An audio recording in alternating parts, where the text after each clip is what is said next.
Jo crec que aconseguir fer una marca Ecoceutics pot ser important per atreure els clients, perquè si aconseguim que la marca Ecoceutics tingui uns valors d'un tipus d'atenció personalitzada, una qualitat, personal ben format, doncs pot ser important perquè la gent, els clients ens buscaran allà on estiguem. Jo penso que és molt important estar recolzat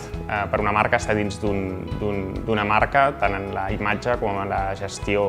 Fins i tot avui en dia, quan pensem en algú que un propietari que va per lliure, com pot ser una persona que tingui un supermercat que només és seu o un hotel que només és seu, la imatge que ens dona moltes vegades és una cosa una mica desfasada, i penso que en aquest sentit hem de ser més gerents i menys propietaris.